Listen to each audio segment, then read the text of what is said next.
Hey Nathan, where's Tyler? I thought he was going to be a part of this discussion. I thought so too, but you know what? I think he hates the fact that we just continue to trash Star Wars because we continue to be disappointed, and he's just like, I'm not participating anymore. I don't want to hear you guys complain about this. Ah! No one's ever really gone. Don't do that. You are so creepy. That's why you don't have a girlfriend. Have you done that before to a girl? Yeah, that's definitely not you end the date that way. You know what I mean? She's like, all right, have a good night. Thanks, you too. And then she's like, oh, that went really well. And then you just see you from the bushes, just like, no one's ever really gone. And she's like, okay, and we're done. That's it. Hello and welcome to Ignore the Bell. Really done. Yeah, no date is ever really done. Yeah, that's definitely not something you ever want to say to a woman. Hello and welcome to Ignore the Bell. My name is Nathan. I'm Tyler. And I'm Luke. And we are talking about, we are talking about the Rise of Skywalker. Shamefully, we're talking about it. So, it's going to be a review-ish, but mostly a discussion. And we all kind of feel different ways about the state of Star Wars. I think I am the most indifferent to this. I have not seen the film, but don't worry, folks, these guys have. So, yeah. And, so anyway, we'll have a good discussion with this. And we do have a sponsor for today's episode. Yes, yeah. So our sponsor for today's episode is JediSithAncestry.com. Determine your dark lineage, then ignore it and choose your own name. That is such a perfect sponsor. I don't know how we were approached by this perfect sponsor for this podcast. What a coincidence. Yep. Yeah. Yeah, no, very thankful to have them. Yeah, and I mean, you really want to contact these people because lineage is absolutely everything, except it's absolutely nothing. It is both the most important thing in the world or in the galaxy and the least important thing in the galaxy all at once. There's no inconsistency there. So anyway, look into your past today, folks. Who knows who you're related to, and it kind of matters, but not so much, but it really does, but not at all. Yeah. All right, folks, I hope you enjoy. Oh man, I wish this discussion could go on forever. Ignore the bell. We're gonna keep going, people. All right, so we are talking about the Rise of Skywalker, episode 9 in the Star Wars universe, in the Star Wars film series, and the conclusion to the Skywalker Saga is how Disney is explaining this. When did they start saying that, by the way? When did they start saying this was going to be the conclusion to it? Before they started with episode 7? Or after people were so appalled by what happened in episode 8 that they knew we got to wrap this thing up? I think it was then. Well, yeah, like they definitely said that they wanted to do a trilogy when they started with episode 7, but they didn't really say whether or not they would do another trilogy following this one. But now it seems like they're just like, this is the end of the Skywalker saga. Yeah, and that's what I'm curious about. I'm curious about the discourse behind this. When did that phrase start being uttered by Disney executives and Lucasfilm executives?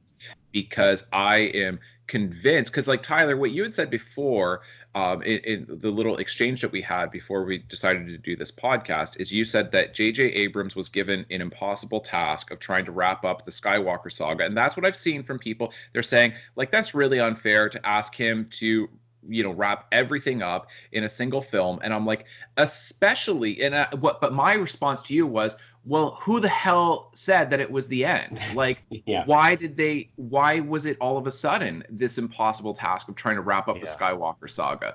Because as far as I can tell, the only reason why that happened is because, and I'm not blaming Rian Johnson in particular, but I'm saying even with Rian Johnson, it's not exactly his fault. Like, I really don't like much of what he did with The Last Jedi, but that's not exactly his fault. The issue is they allowed J.J. Abrams to do whatever he wanted for episode 7, and then they allowed Rian Johnson to do whatever he wanted as a writer and director for episode 8, and then allowed J.J. Abrams to do whatever he wanted as a writer director for episode 9.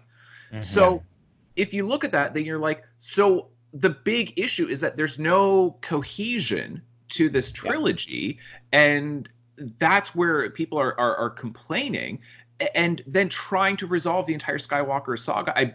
I'm sure was done because Disney realized we killed it. The goose that was laying the golden eggs, we absolutely murdered. We murdered this thing on screen, and there's no way to revive it. No force healing can bring this thing back. No Palpatine, magic of like the mysterious dark arts of the dark side. None of that can bring back the golden goose. You killed the Skywalker saga in various ways throughout this trilogy, and here we are where now it's all done, and Disney, I think, is really scrambling to come up with any direction forward. No, they Disney definitely, like, they pulled back on the solo films, or the standalone films, I should say. And then I heard that recently, like very recently, then they apparently confirmed that they are not planning on doing trilogies in the Star Wars franchise anymore. Bob Iger said that. Yeah, so then it's like, well, then what are you doing if you're not doing standalones and you're not doing trilogies? Like, and even their original series, The Mandalorian, which seemed like it was going to be a Western, but then it's like, no, now it's just going to turn into traditional Star Wars content. So they don't. It doesn't even seem like they know what they're doing there. And as much criticism as I have given to the MCU, to Marvel Studios, and I mean, I genuinely, I don't have a problem with the Marvel movies. I really don't. It's not for me. But I have no issue with that. It's like I mean, it's just not my particular taste. But I have no issue if people really, really like them. And as best I can tell, Marvel fans are generally quite satisfied with what they've had with the MCU. I mean, I have not seen this big division. I haven't seen people who loved Endgame and hated Endgame, and it's kind of split in the middle. And you have people making daily videos for years before you get to Infinity War that, they've destroyed the franchise, and, who the executive, who's in charge of Marvel Studios, like the guy who had the vision for it. Kevin Feige. Yeah, Feige. So nobody's been like, blasting this guy daily on Twitter, on Facebook, on YouTube, and just going after him the way they've gone after Kathleen Kennedy. And a lot of people say it's because they're misogynist. That's why they hate Kathleen Kennedy. And I mean, some of them may be misogynist. That may be part of the issue, but that's not the entire thing. You can't dismiss all of this as saying it's because she's a woman. So I look at that and I say, the difference between what Marvel Studios has done and what Lucasfilm has done is that Marvel Studios established such a clear plan for these movies, for standalone films, to introduce characters, to have their origin stories, to start showing them working together, conflict within the group with, Civil War and all of that, and then working it all the way up. And they were working up to this and working up to this. And then I think people, generally speaking, were like, you did it. Thank you. People just, like, that's what I've seen. I've seen mostly gratitude. There's no gratitude from Star Wars fans. Yeah. Right. That's spot on. Yeah, no, and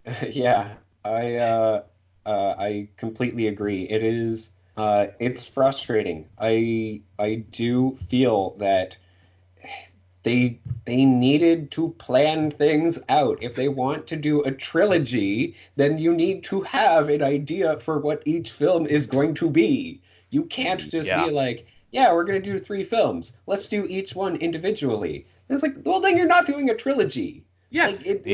Like, right.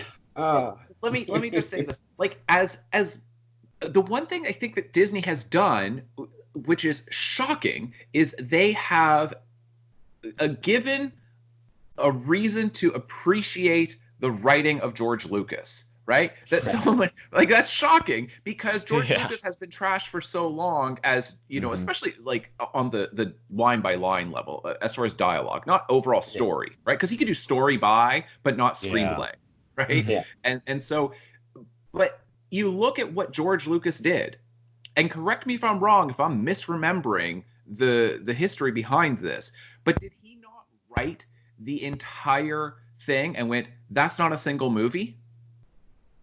That he had the entire story for Star Wars, Yeah.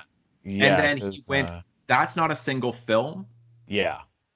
I think. Well, it might have been the studio that said that it was too long for one movie. I thought it was George Lucas who realized that just as far as from a script level, that he had way too much for a single film, and that it was going to have to be 3 films, and then he had to come up with a way, like good points in the story to stop it before you pick up where we left off. I thought, but I might be misremembering the history behind it. But he certainly had a really good sense of direction of where this whole thing was going. Yeah. He and even with the prequel trilogies or the prequel trilogy, then he had a general idea for what needed to happen in each film, but I just feel like there wasn't enough to be 3 full films. And then he did during the acquisition, the Disney acquisition of Lucasfilm, then he actually provided Disney with treatments for episodes 7, 8, and 9, which Disney then threw out. Yep. He did not care about them whatsoever. So he did, and George Lucas had said this like all the way back in, at the very least, like the 80s, that he had an idea for 9 films, and that was it. And so if he gives you the treatment for episodes 7, 8, and 9 and says, "Hey, this is the end to the whole story that I wanted to tell," they probably should have looked at it a little bit longer. Absolutely. But at the same time, I can't really blame Disney, in all honesty, for that, because and I can't blame George Lucas either for selling it, because I understand why he sold it, but at the same time, I also understood why Disney was like, no, we don't want to tell your story, because if you want your story to be told, then don't sell the rights. But I understand both sides of it, but I do think that they should have taken a bit longer of a look at it. And I don't know. This trilogy was just disappointing. I mean, it really is. I honestly feel that J.J. Abrams, when he started working on the script for episode 7, he had a clear idea for what he would have done in episodes 8 and 9. Yeah. But he didn't want to do all of them. And Disney wanted to do, rotating directors and writers and all that, giving, each of these creators their own sandbox to work in. But after, I don't know what caused it to happen, but at whatever point, then I think it was like during the production of Solo that Disney was like, oh, you know what? Never mind. We're not going to have Colin Trevorrow do episode 9. Let's bring back somebody that we know that we can work well with. So they brought back J.J. Abrams, and J.J. Abrams is like, okay, well, my story for episode 8 didn't work out, but I still really like those ideas, and those are the only ideas I have for episode 9 are based on my idea of episode 8. So he tried to tell both episodes 8 and 9 he sure did. Episode 9, which is very, very frustrating. And then he was just trying to do loose connections, I guess, to episodes 8. And it, That's precisely what happened. And the thing is, what I don't understand, and I guess this would be one of my big points with this, is that there seems to be a complete incompetence on the part of Disney in understanding how film works, and that's staggering from Disney, that they don't seem to know how this works. Because on the one hand, while I do, because I want to try to be careful about how I say this, I am constantly praising independent filmmakers, and specifically the writer-director combination. Get somebody who wrote it to direct it, or somebody who wants to direct it to write the original screenplay. But that's my point. The original screenplay with original characters, original intellectual property. This doesn't work in a franchise. And so everybody already knew this about George Lucas. Everybody said, George Lucas has good ideas from a story level. We've known this for decades. We have known this. George Lucas is really good at coming up with stories and concepts. He's not so good at the screenwriting aspect of it, and not so good at the directing.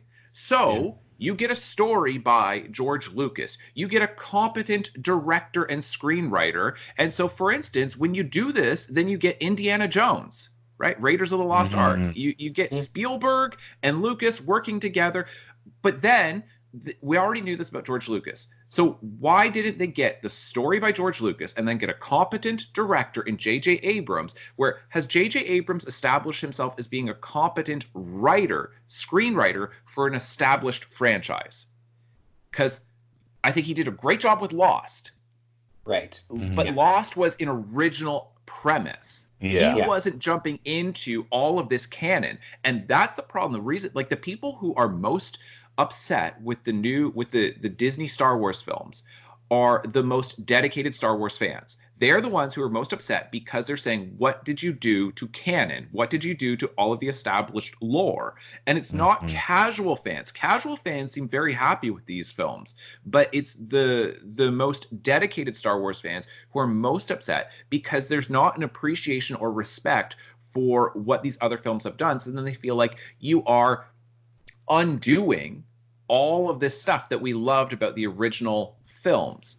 And so why they didn't split it up, why they didn't say, get Rian Johnson to direct, but don't get him to also be the screenwriter. Get J.J. Abrams to direct, but don't make him the screenwriter. But you should have a screenwriter or a pair or a team who come up with a plan for the entire thing, and you guys have got to hammer on those screenplays and the story for a while to make sure that it is bulletproof, that it is going to hold up to the most scrutiny possible, because I'm not sure what else besides Star Wars is more highly scrutinized.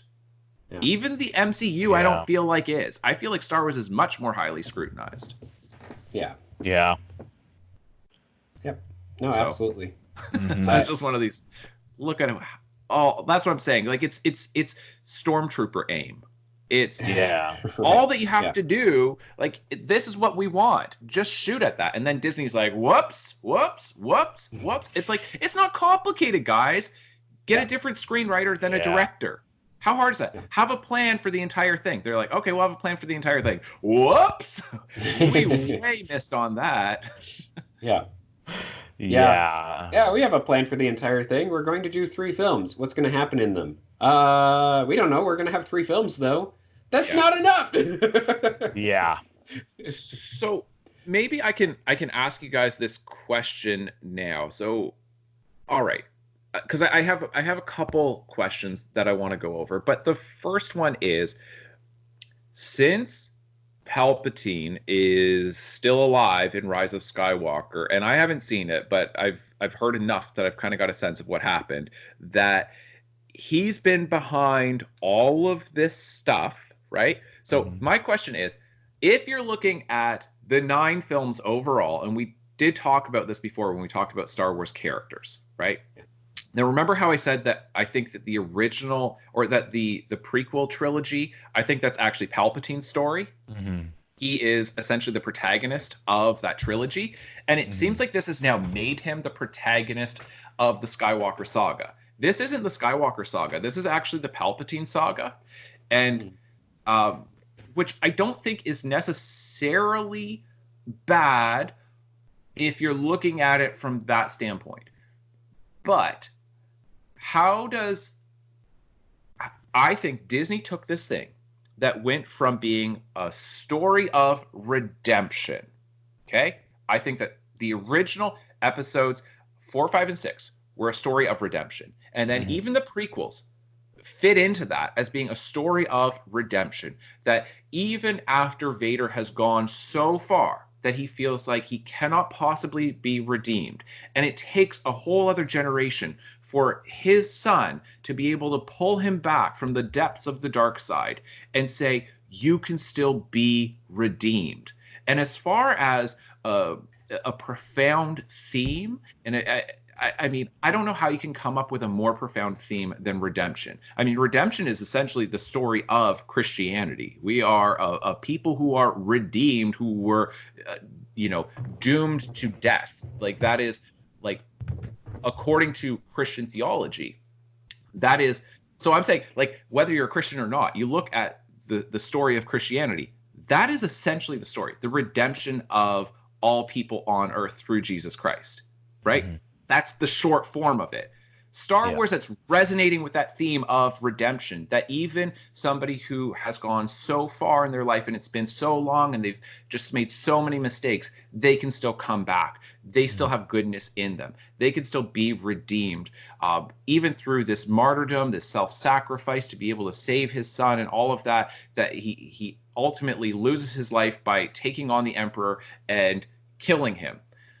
If you take that and you say, that's what the films were about, and then they end up becoming a pathetic tragedy about the Skywalker family. It went from being a moving story of redemption to being a pathetic tragedy. By the end of Return of the Jedi, Han and Leia are together. Oh, you look at Solo and you say, like, he was a scoundrel and like all of this, even if you don't watch Solo, but just let's look at Han, right? Mm-hmm. He doesn't want to be part of the rebellion, and he just wants to be independent and all of this stuff, but ultimately he starts caring for other people, right? He ends up being redeemed through this. He and Leia, they get married, or like presumably they're going to, right? But they're together, and you go, wow, something good came out of this. Only for them to be bitter and divorced and then stabbed in the stomach by his son. You went from a story of redemption to pathetic tragedy. I don't even mean tragic, pathetic. Like, this is a pathetic way to live your life afterwards. And then it becomes a tragedy. You look at Vader and you say all of that, only that your sacrifice meant nothing because Palpatine wasn't actually dead. So you did all of this to serve Palpatine, and then you lay down your life for your son, which, if again, like connecting back to like Christian theology, whether you agree with it or not, but just as a perspective on this, then Christ says that, what greater love is this than laying down your life for your friends, right? To lay down your life for somebody else. And you go, except it didn't matter. He's not actually dead. So you killed yourself to save your son, except your son didn't really get saved. Your son didn't even do anything heroic in the end to lay down his life to save other people, not in any meaningful way, is my view of The Last Jedi. Tyler, I know that you think it's very heroic, the way he just sat on a rock and then whisked it away, but I don't. I think that it was a pathetic, tragic ending to what could have been a heroic, meaningful way of saving people. But I'm saying, aside from that, just Luke himself was at a point where he's going to build the Jedi up. He's going to build them back out of this. So he went from, he's redeeming the Jedi. You have the tragedy of what Vader did. And now Luke is going to redeem them, redeem the entire Jedi, and start training people. So you say, like, out of all the tragedies, all the Padawans who get killed, all of the established Jedi who get killed, and it's because of Vader. But Vader destroys the Emperor because his mind got twisted by the Emperor. So he destroys this thing that twisted him. He gets redeemed. He's now a Force ghost who's going to be working with Luke. Obi-Wan is going to be working with Luke. Yoda is going to be working with Luke to build this thing back up. And it is going to be a story of redemption of the Jedi, only to say, no, it's a pathetic joke. Luke doesn't care. He's not going to train anybody. And like, the Jedi are all garbage anyway, and we don't want to be part of this. So I'm saying, if you like that, that's great. But I'm saying it went from this to this. It went from being a story of redemption to being a pathetic tragedy of the Skywalkers. And I personally don't like that. And it's okay that I don't like it. I'm not saying that, Disney had no right to do this, or it's fan fiction, which a lot of people will say these things. I think you make an argument for that. But I'm saying, okay, to me, I love tragedies, but I love tragedies going in knowing that it's a tragedy. Like, if you're watching Breaking Bad, you know it's a tragedy. You know there's no other way this is going to end. Like, and I love Breaking Bad. Like House of Cards, I know it's a tragedy. I know it's going to end tragically, but I'm in for it. But to say, this is why I think so many people feel duped, but I don't feel like they've been able to say it very well. That they feel like, I thought I knew what this thing was, and I was so interested in this, and I had so much, affection for this series, this affinity towards Star Wars. It meant something so profound to me, only to have the rug pulled out from under you and say, "Ha ha! Joke's on you! Vader's death meant nothing," and all of this stuff. They just say, "Oh, so it's not about redemption. It's not this moving story of being able to redeem this family. Instead, it ends up being tragic." I 100% agree. So I've convinced one of you, or maybe not convinced. Ren, Uh-huh. Kylo Ren's journey in the new trilogy is a story of redemption, and I didn't think that I would like it because of the previous two films. But I think that the Rise of Skywalker does a great job of concluding his arc.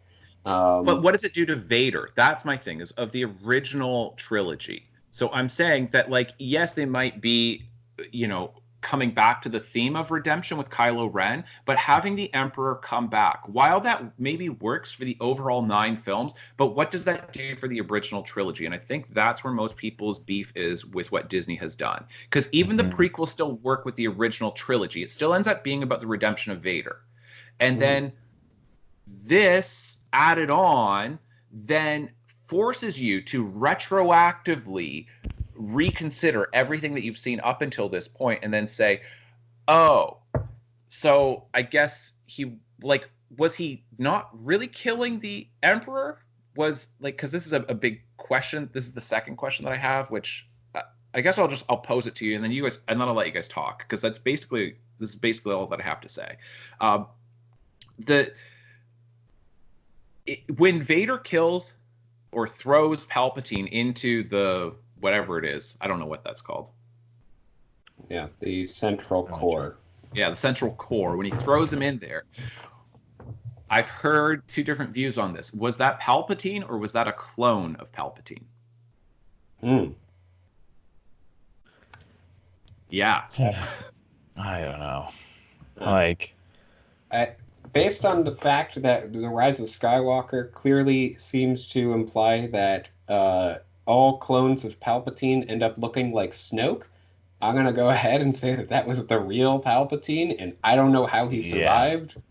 Yeah. Okay.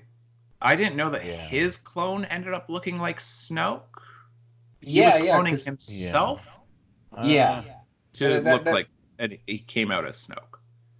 That's what it seems like, because you can see a couple of other Snoke bodies when they're talking about cloning and but did he say that but did he say who the original source is? I don't think so. He just says, I created Snoke. Yes, I created Snoke. I didn't clone myself and that became Snoke. So what I've heard, and I don't know, I genuinely don't know. I think if you ask J.J. Abrams, he'd be like, beats me. But I think the interpretation I've heard is Palpatine, the real Palpatine, has been behind the scenes the entire time. And what he's been doing is he cloned himself to essentially, it's not exactly an avatar of himself, but to distract people to think that is the real Palpatine, and then he can kind of treat him like a puppet from behind the scenes. And then he also then created Snoke. But the real Palpatine we've never seen until this film. Interesting. Yeah. Once I heard that theory, I went, whoa, that makes things really, really interesting. And that's where I go, Vader's sacrifice means nothing then. And that's where I'm like, it's a great story idea. It's a great twist if that is actually what they're doing, which I don't even think they know what they're doing. I don't think they know whether how he survived, or whether it's a clone version of Palpatine that got thrown into the core, or whether it was Palpatine himself. but that would make far more sense with this cloning of Snoke, and that would make sense how he's still around. Yeah, I think they just should have made it Plagueis instead of Palpatine in the Rise of Skywalker. I think Plagueis would have been a much more interesting villain, and yeah, I don't know. It's just like I just 100% agree with you, and like, yeah, I just really do not like what they did with Palpatine and well, with all of the original characters except for like Leia and well, and again, I don't know, Leia after The Force Awakens. Yeah. And Lando was pretty good, but like that's it. But I don't know. Yeah. Getting back to Darth Vader, then he, regardless of whether or not he kills the Emperor in Episode 6, he's still sacrificing himself in order to save his son. But is it meaningful or not? There's no sense in having a meaningless sacrifice. I'm saying sacrifice only means something if it has meaning, right? Because you can foolishly sacrifice yourself, or you could sacrifice yourself in a meaningless way. And while it's like, yeah, that's awesome that you sacrificed yourself to save me, but ultimately, what difference did it make? That if the Emperor was never really gone, then Vader never took out the Emperor. So with Luke going and trying to save his father and getting him to turn against the Emperor, then wouldn't Luke have been better off to just say, well, there's no point in going after my dad because my dad's going to lose his life in killing not the Emperor. Mm-hmm. Wouldn't it have been... You see my point? That Luke going after him, like, while it did redeem Anakin and it brings him back, I'm not sure how in that moment, in that way, that was the way to do it. Because what the Disney films have shown is that even after destroying the Emperor and the Empire itself, it made no difference because the First Order just comes up out of this. And then you go, oh, that was actually like Palpatine was fine with all of this because he wasn't even threatened by this stuff. And so, Vader loses his life for nothing because it didn't really kill the Empire because the First Order is just the Empire. Yeah.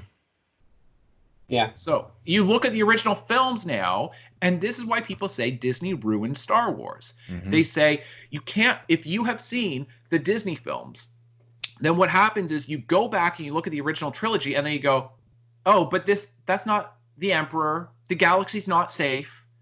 Vader's death meant nothing. He didn't actually kill the Emperor. And Luke doesn't end up building up the Jedi. He just becomes a disgruntled old guy who tries to kill his nephew. Well, yeah, and I think that Kylo Ren is or Ben Solo, I suppose, is I suppose the one thing that actually is meaningful about Luke at that point, because he did train Ben Solo to be a Jedi, and then Ben turned to the dark side, but then he helps in the end to defeat the Emperor. So without Kylo Ren being trained as a Jedi by Luke, then he wouldn't have been able to help stop the Emperor. Okay, sure. Did Vader have to die in order for Luke to train Ben Solo? Also, Kylo Ren did almost nothing to help defeat the Emperor. Like, it was like Rey versus the Emperor. He shows up just to be like, hi, I'm here to help, and then he just gets thrown away, and then that's it. And then it's just Kylo Ren, or it's just Rey versus Palpatine again. And I don't know. At this point, I am just like, this is what I was thinking the entire time during the movie, is what Nathan is saying. And I was like, I don't know. It's a somewhat interesting concept. I mean, I would have been fine with it if Luke basically played Dumbledore in this and just became Dumbledore of Star Wars, which would have been fine. And then if he was the one to defeat the Emperor, then I'm totally cool with that. But that didn't happen, and he played little to no role in this other than being like, Rey, don't give up on everything like I did, which also I felt like came out of nowhere. But anyway, Yeah. and I'm just like, I don't know. This just feels like again, like Nathan was saying, it just to me it feels like they just were like, oh yeah, Vader's sacrifice meant nothing, and yeah, this is like, I don't know. It was just, it felt very undeserved, like pretty much everything that happened to me anyway. I hear you. Yeah, thank you. Because my point, Tyler, is that you can, if you're looking at all 9 films, then sure, you can see how this all fits together. But I'm saying, and this is the point of many Star Wars fans, they're saying, but you're calling this the Skywalker Saga, but it's not. Because you're saying then that the character who ultimately ends up being redeemed is Ben Solo, who is, you know, half Skywalker, okay, like on Leia's side. But, all right, he ends up kind of coming out of this. And Rey kind of comes out of this, but Rey's a Palpatine who then just, you know, adopts herself into the Skywalkers.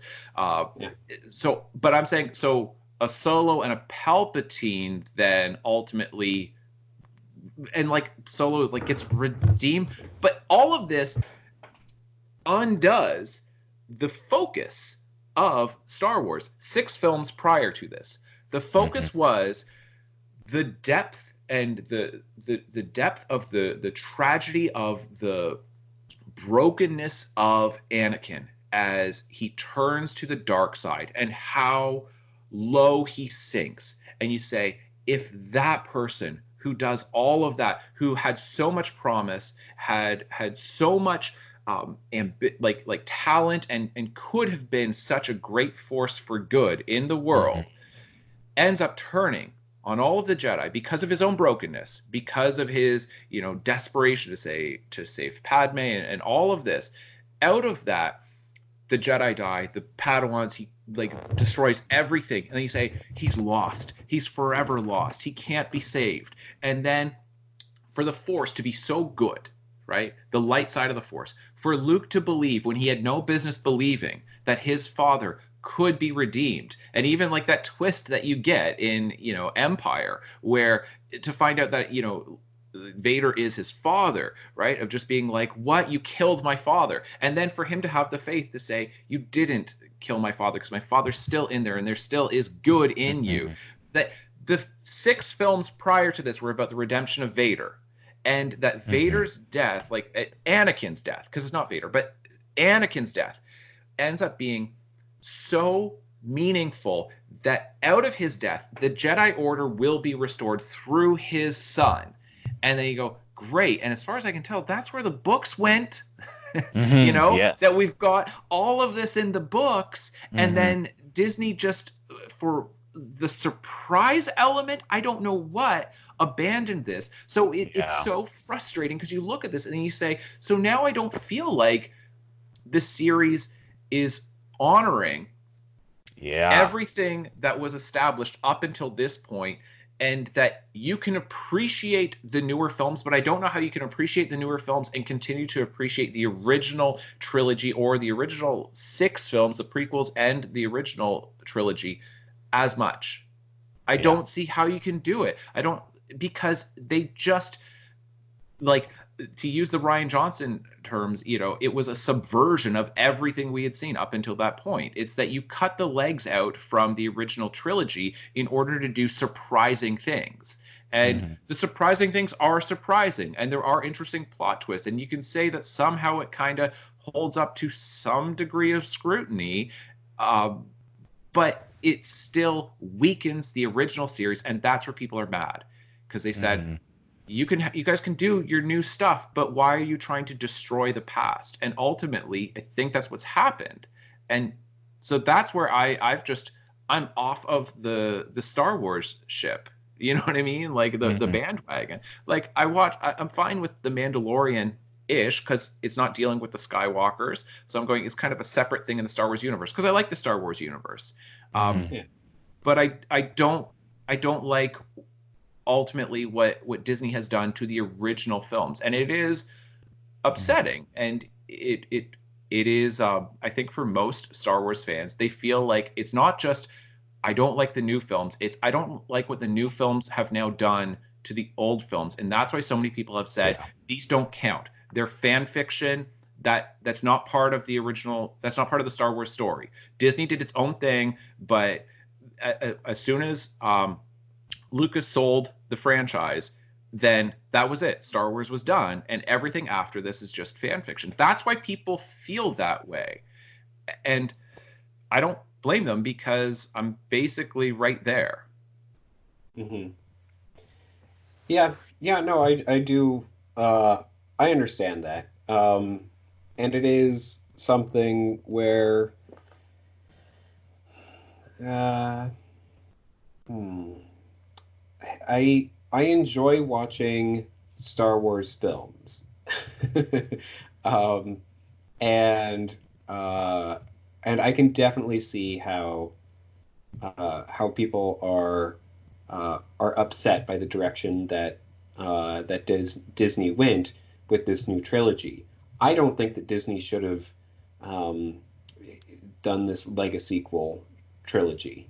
I just don't think that they should have embarked on it in the first place. I think that it would have been far more interesting if we had explored any other aspect of the Star Wars universe. If we had done the Old Republic or, whatever, just done like a completely different thing altogether. And I think that, it's just, And I don't know. this is my attitude on it. I think that Disney, and they did have to some degree a fiduciary responsibility to their shareholders where they have to do what's going to be profitable for the company. I think they couldn't foresee any scenario which would be more lucrative for Disney and Lucasfilm than to bring back original actors of Carrie Fisher, Mark Hamill, and Harrison Ford, to bring them back and then show them in a Star Wars film again. They just went, doesn't matter what we do with them, doesn't matter what, just show the Millennium Falcon again, show Han Solo and Chewbacca. People are going to be buying tickets at an unprecedented, pace, and just show Leia, like Carrie Fisher being Leia, show Luke Skywalker again in his robe with a lightsaber, put that on a poster. Doesn't matter what the story is, we're going to make so much money. And, and they have, and they know.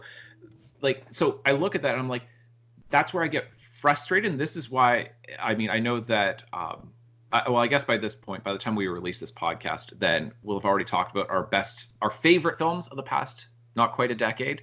And in that, I didn't have a single mainstream studio as one of my favorite films from the past decade. And this is why, because it is constantly the economic incentive that is forcing creative decisions to the back burner. You're saying it's not about story, it's not about art or creativity or storytelling. It's about what's going to make the most money. Independent studios don't do that, but big studios do. And that's, I think, what Disney did, which I get from a business standpoint, but I'm really upset as somebody who appreciates storytelling and narrative as art. Yeah, and I think that with this trilogy, I think, because if you look at the original trilogy, then each of the films came out 3 years apart. And now with these ones, then it's, it was 2 years apart. And that is not a lot of time in order to work out, the story for it and everything, especially considering that they did not have a plan from the start. If they had had a full plan from the very start, then that would be something. But they just started something and they scheduled things out, and story came dead last. Exactly. Thank you. It did. And so Tyler, I think you'd be able to answer this question, but Luke, if you know the answer, then feel free to jump in. So I don't know enough about the economics of Disney as a corporation, but as best I can tell, whatever Disney Studios is making, Lucasfilm, that's all going under the umbrella of Disney, and it can then be pushed towards the parks. Am I right? Yeah, I believe so. I don't think that they have enough divisions within their corporation to prevent them from doing that, but they might. My question is, do you think that they pushed out these films as fast as they did, and then having the standalones, in between on those odd years, right? Yeah. That was that to fund the expansions of the parks into having Galaxy's Edge? Because those things like Galaxy's Edge at Disneyland and Disney World has cost a fortune, but they've also made a fortune from these films. Have the films been funding that to support the parks? Yeah, I need to look into it, but that is a good question. And I know that, like, for sure, the idea of incorporating Star Wars into the Disney parks was a huge reason for why they wanted to outright buy the franchise, or the studio of Lucasfilm, even though they already had theme park rights to Star Wars. Because yes, and that's why I'm asking you, because I feel like, because I know that you are very interested in the amusement park industry, the theme park industry, and so and you also are interested in the film industry. So my question is, we all know that the film industry barely is profitable, even though people think that it's hugely profitable, but it costs a fortune to distribute a film. Even if you look at it, then you look at like the production budget, and then you see, oh, but it made more at the box office than the production budget. And then they'll say, yeah, that film lost. And then you're like, but they made more at the box office than it cost to produce. And it's like, there's distribution, there's marketing, there's all of that stuff. And that's why movie theaters have struggled to stay in business, that the film industry is not as profitable as you think. But correct me if I'm wrong, the Disney parks are hella profitable, in part because not only are you paying incredible prices for tickets, for the resorts, all of the accommodations, but where you make most of your money is from concessions. And so having Galaxy's Edge brings more people in to get them to buy merchandise and concessions in these parks. And if you have to then leverage these crappy films to pull people into the parks to make your money, then from a business standpoint, then I say that is brilliant. That's a great move. That's what you should do. And then I say from a creative standpoint, then I say that is appalling. This is how capitalism destroys good art. Right. No, I agree. It is specifically with Galaxy's Edge, like they're selling chicken wraps, and they're calling them Ronto wraps, and then people are willing to pay more because it's a Star Wars thing. My goodness. And you can make your own lightsaber, which is a cool experience. But I'm telling you right now, I would never pay $200 to build my own lightsaber. Wow. But people do. See, my point is, nobody's paying $200 to see these movies. Right. You know what I mean? But they go to the park and they're going to shell out a whole bunch more. So if you reel people in enough with the films and just get, those films out enough, that you then get kids saying, I want to go see this in real life. I don't want to just watch the movie. I want to be in the park. I want to get the merchandise. I want to have that toy. I want to have, all of this merchandise that you can buy online, that you can get in the park, where you're spending all this money on concessions. And it's a really good move from a business standpoint. Yeah. Yeah, and in terms of creativity, I think that the Walt Disney Imagineers, the creative team of the parks, that they do a great job. They created a whole planet in the Star Wars universe that connects to the films, while still standing as its own thing. And the new ride that they just opened, Rise of the Resistance, is by all accounts incredible. Some people are saying it is the greatest ride ever, which is insane. But yeah, so I think that those creatives are doing a lot.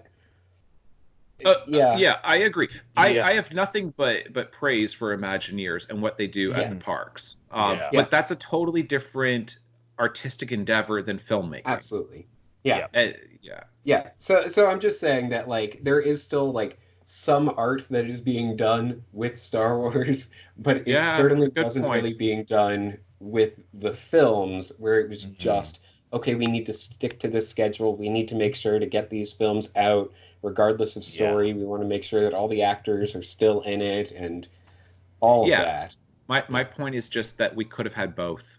We could have had good Yeah. Star Wars films Mhm. and good Star Wars, like Galaxy's Edge, and good Star Wars rides at the parks. Yeah. We could have had both if they weren't in such a rush, as you pointed out, to get these films churned out. Yeah. Mhm. Yeah. Yep. And I think that that is a huge reason for the lackluster box office. I mean, these films are still very successful compared to most films, but if you're looking at like The Last Jedi didn't do as well as The Force Awakens, and Solo was a box office disappointment, um, Mhm. and Rise of Skywalker at the time of this recording, then it was not doing as well as I don't think it was doing as well as even The Last Jedi.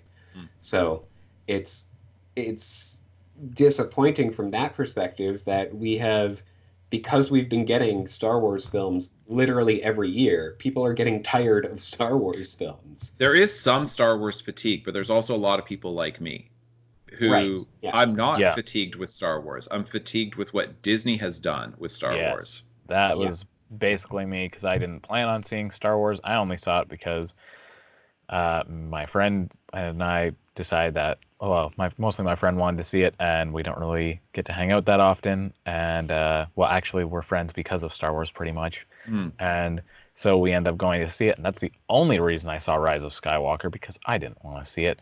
And it's not because I'm getting tired of Star Wars; it's because I'm getting tired of what Disney is doing with Star Wars. Yeah. Like, I just Yeah. and like I don't know. I just like I am just so disappointed at this point with what they've done with it. Like I'm just at pretty much being like, all right, this is what I think is canon.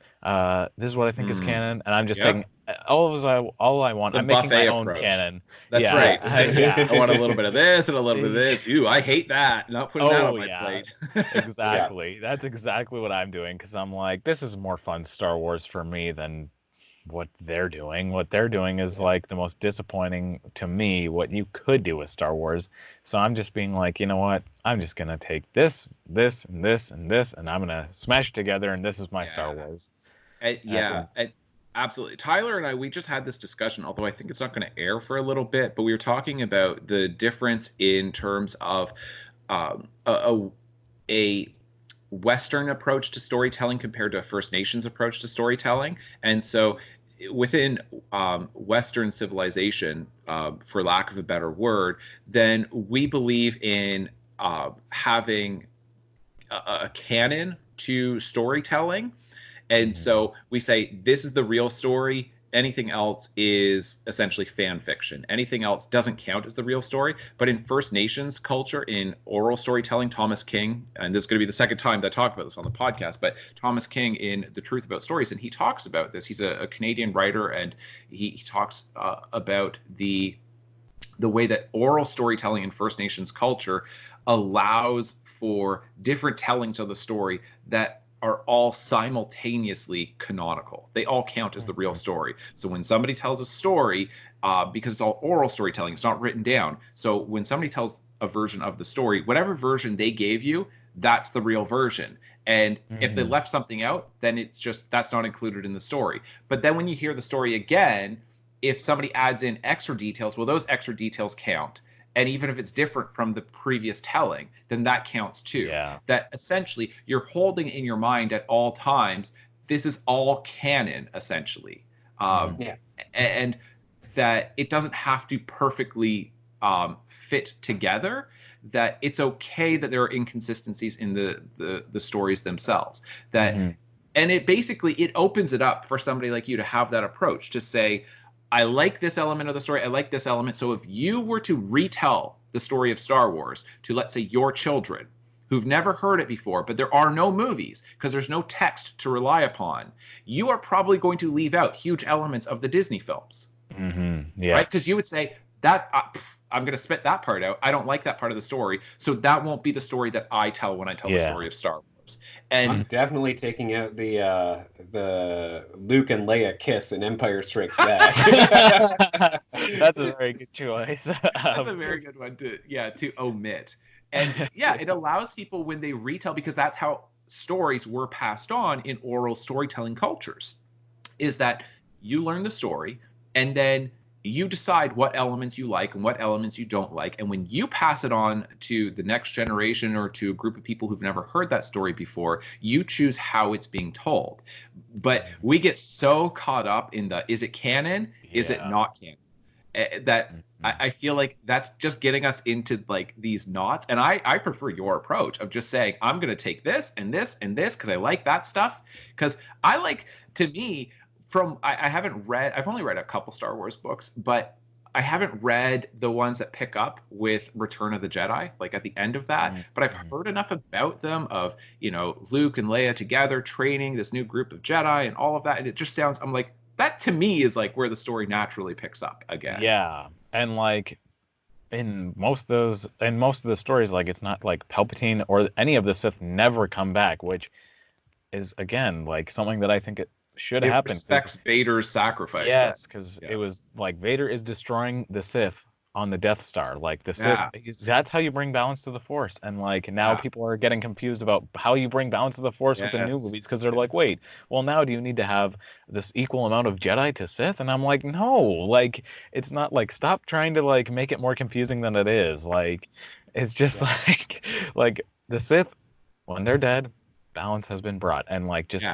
Why are you trying to bring them back with everything you do? Like, I didn't even like Snoke coming back because that was kind of the Sith coming back. I agree. And then they were just like, no, we're going to go full into that with bringing Sidious back. And I was just like, but like, this is just so like out of where I think it should have gone. And like, if you're doing it different than I think it should have gone, that's fine. But like, as long as it makes sense with the rest of it, which to me it didn't. And so I don't know. That's where my issues well said. Coming up. I agree. Thank you. Yeah. So with bringing Palpatine back, the main issue that I have with it is that, and I've heard many other people say this, is that it wasn't at all hinted at in The Force Awakens or The Last Jedi. Yeah. The opening title crawl of The Rise of Skywalker starts with the dead speak. That's like, those are the first 3 words of the opening title crawl. And then it just goes on to say that like Palpatine has sent out this message of his voice on all frequencies. And you're just like, oh, okay then. Cool. Yeah. Like if I didn't know that he was part of it before this, the entire film, I would just be like, wait, this doesn't make any sense. It's only because I saw, that first trailer with his laughter at the end and whatever. That's the only way that I was able to buy into this film. Right. Was because like I knew going into seeing the full film that he was in it. That's a great point. Because if he had been, if you had seen Snoke talking to Palpatine in The Last Jedi, for example, like just a small scene where you maybe see like, and you're like, wait, was that Palpatine? And you're questioning it, then I think this would have worked a lot better. Yep.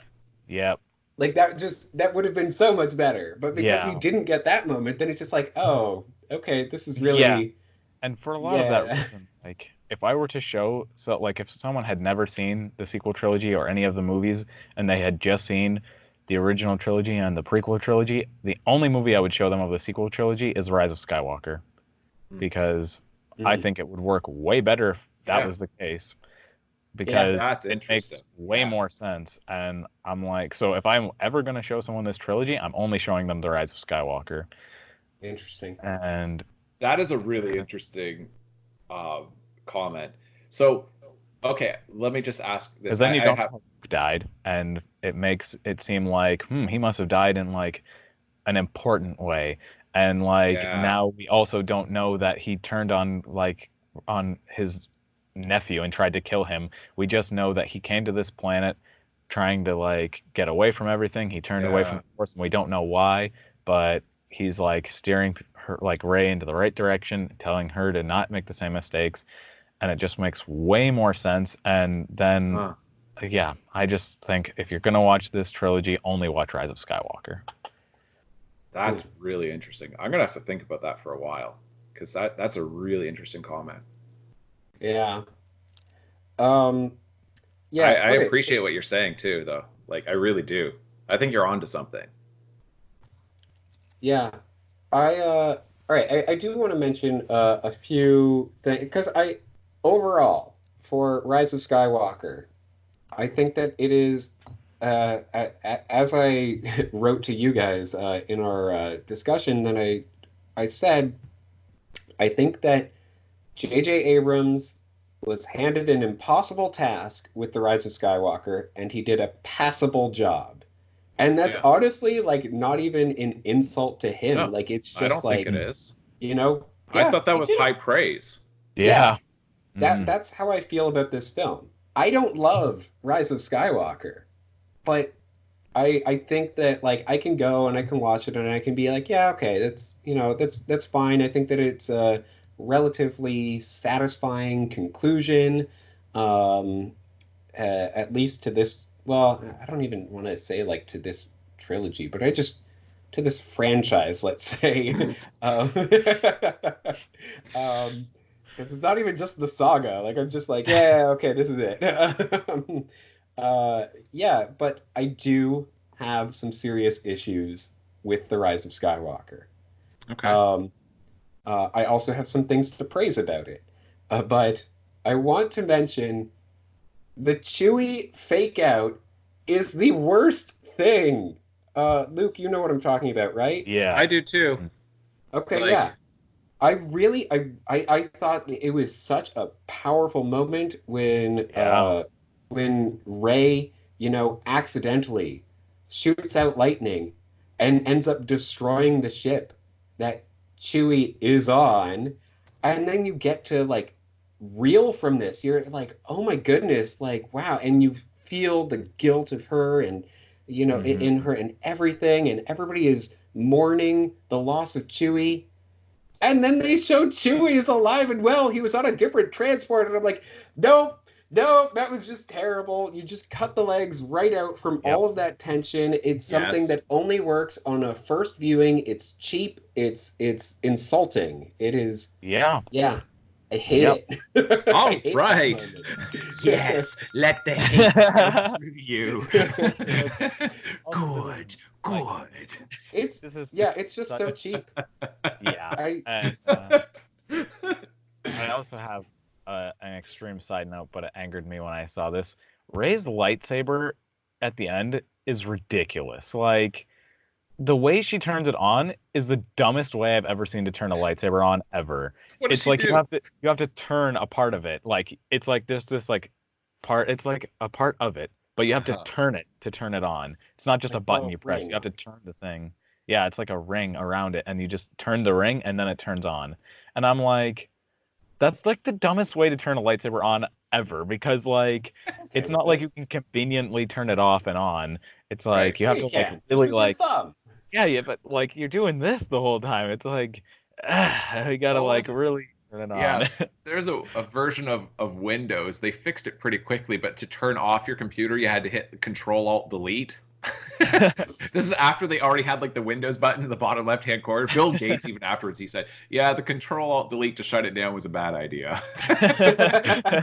but, but yeah, like that seems like like how do I turn this thing off? Yeah, and like so I'm just like that's like I don't know. It just seems like such a weird way to turn a lightsaber on and off, and just I So don't know. She made it way more complicated than it should have been. Like It was her first time. Luke's first time he made a normal lightsaber. I know. This is like the funny part of it, right? Yeah. It's that. Young How are they Younglings can always make a like? you've never made one before, and then you make an awesome one. And it's like, have you ever tried to make something for the first time? Not even something that's complicated. Like you are in woodworking, like wood shop, and you try to make a birdhouse, and you're like, this is the crappiest birdhouse I've ever seen. And it's like, okay, you've never made a lightsaber before. And if this goes wrong, it's going to be a disaster. I want you to make one. Okay. The first time you turn it on, you know that the master is hiding way around the corner. Yeah. Go ahead, turn it on. All right. So I did. I also wanted to. I wanted to mention Rey's lightsaber. When we get those flashbacks to Luke and Leia training, I was really disappointed that Leia had a blue lightsaber, because I know that in the what's it called? It's called Legends now, right? Yeah. Yeah. In Legends, then Leia's lightsaber was yellow or golden or whatever, right? And I was like, yeah, that's a really cool thing that she's the only one that has this color of lightsaber, whatever it means. And I know that all the different lightsaber colors have meaning. So I was really disappointed that she didn't have it in the Rise of Skywalker. And then at the very end, after Rey buries the two lightsabers of Leia and Luke, then she ignites her own, and it's the yellow/golden one. And I'm like, oh, I actually kind of like that. I don't really know why, but I just think that it is I need to look into exactly what that color means, but I don't know. I like that it's something different, because I mean, you guys know that that's what I was saying for a long time, that Rey needed to, or that it needed to end with starting something new that wasn't the same old Jedi Order or the Sith, that it needed to be something new. And I feel like that color of lightsaber is an indication that that's what it will be. And I know that I'm probably reading way too much into that, but I don't know. I felt like with the way the movie was done, that it was her trying to save the Jedi and bring them back completely. And so I was like, oh, all right. I mean, there was an opportunity multiple times there was an opportunity for her and Kylo Ren to start something new, but then they just constantly don't. And they're just like, no, we got to actually bring back the Jedi and make them, I don't know, just bring the Jedi back, which is all right.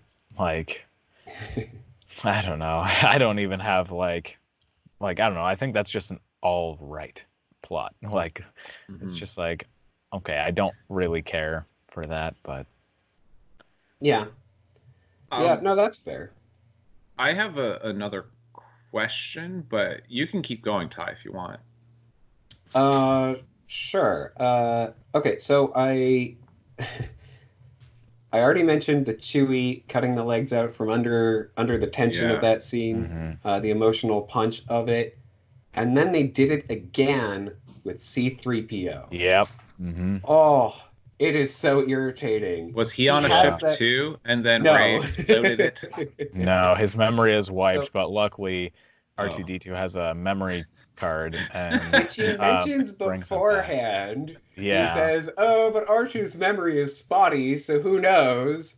But it's so are you saying that won't work at all, or? But then he seems perfectly fine afterward. He just has he's just missing memories from I don't know, the past 2 years or something. And it's just really frustrating to see him. Well, he doesn't remember Chewbacca. All normal at the end. Huh? He doesn't remember Chewbacca either, because they're oh, we need to go save Chewie, and then he's just I don't know who this Chewie is, but this sounds way too dangerous or whatever. And I don't know. I was just I wasn't sad seeing C-3PO die. I think it would have been okay. Here's what would have been. Wait, that was after R2-D2 gave him back his memories? No. When R2 gives him back his memories, I'm pretty sure he's fine. But yeah, I think what should have happened is that's my problem, because I'm fine with him. Yeah. I think that it. I think that it was just a combination of Disney as well as J.J. Abrams not having the guts to let those things resonate. And I know that, Nathan, you talk about that all the time. And it really, like, I really felt it with this film in both of those moments, because they try to make you feel really sad about this. And this is a franchise where we know that characters do actually die, Yep. but then they're just, it's so Which irritating. I would have been 100% fine with C-3PO not dying, or his memory not dying, if R2-D2 had to die to bring back his memories, because then R2-D2 would have had an actually satisfying plot. I mean, I honestly would have been fine if C-3PO just didn't get his memories back at the end. I don't think that he needed to. I think that it's just, that he's still there, and that he's, that he doesn't really know what's going on, which is kind of C-3PO's character in general. Yeah. He never really knows what's going on. And seeing him, fuddle around with, like, not knowing what's going on, that's the most fun that we ever have with C-3PO. So bringing him back to that at the end of this film, I think would have been amazing, where everybody's off doing crazy adventures, and he's like, wait, what do you think you're doing? Having delusions of grandeur and all this. Like, that would have been great. Right. Yeah. Yeah. So anyway, those are the two main points where they could have had a really good emotional moment, but they undercut it right away, and it's frustrating. Yeah. Yeah. And they even did that with Hux when he was like, I'm a spy, and then he's just like, but I actually don't care if you guys win. I just don't like Kylo Ren. And then he gets killed. Okay. I'm like, wow, you did nothing because of the biggest grudge in the galaxy. You're watching, you're just, what? Yeah. That was such a moment of, like, just, they felt that they needed to correct it. And it doesn't make sense in the third film to do this. Where, okay, you've got Hux in the first film. Sure, he's a little bit irritating. You've got Hux in the second film. And yeah, he's still irritating, but whatever. He clearly wants to take over as Supreme Leader. And then you've got him in the third film, and you're like, nah, now we've got this other guy, which, what was the other guy's name? The new evil Imperial guy? Oh, I think it was Pride. That was his last name. Oh, okay. Admiral Pride or something. And he was, like, actually menacing. He was kind of like a Grand Moff Tarkin sort of figure, and I'm like, okay, but why don't we just have him from the beginning, or just stick to what you set up in the previous two films and have Hux be a bad guy? Yeah. I mean, isn't it because they turned him into a cartoonish villain that's just completely laughable in The Last Jedi, that the comedy is always with him? Like, The Last Jedi starts with a prank phone call being put on Hux, and it's just, it feels like a really bad SNL skit, and I think a lot of SNL skits are bad. So when I'm saying a bad one, like, that's a real insult. Like, it's just like, what's that? Huh? Blah, blah, blah. You know what I'm talking about? Like, they just made him into this cartoonish character. He's not menacing. I know what you're talking about, but that's all on Poe, in my opinion. But the way he responds, but then after if he was a badass, just throws him on the ground, and then he, like, it just, like, in front of all of the troopers, he just, like, throws Hux on the ground with the Force, and then, like, just basically completely embarrasses Hux in front of all his troopers. Like, there's none of his troopers are going to respect Hux. Like, no. Right. Like, Tyler, I'm saying that if Poe tried to do that to Vader, would Vader respond the same way? No. That's what I'm saying. Because we respect Vader, because Vader was a badass. So it's like, as soon as Poe starts messing around with him, then it's like, destroy the ship. And then just destroy the ship. Right.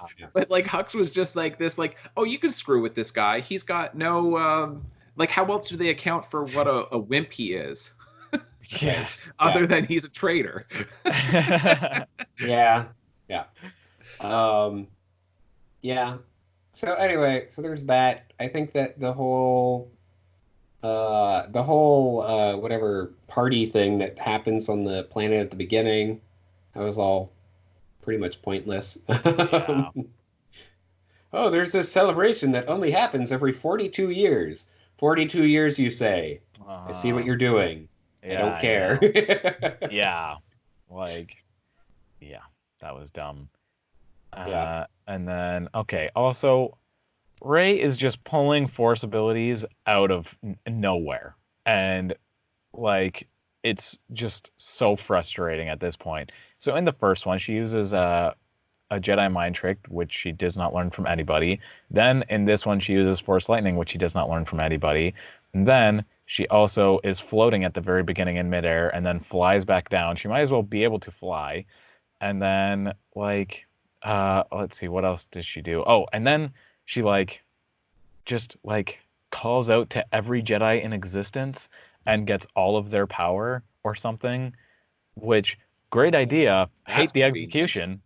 Yeah, like I was like, oh, that's a pretty good idea. Just, if I actually like thought that this was good execution, I would like it, but I don't know. I mean, I didn't see it as her calling out to them. I saw it as them calling out to her. But she's saying be with me, and then she says it multiple times, and then they start being like, Yeah, oh, that's true. Ray, we're with you. Well, And like, I'm yeah, like, I didn't understand the beginning of this film where, yeah, she's floating there and she's like, be with me, be with me. I'm like, wait, so Luke isn't talking to you?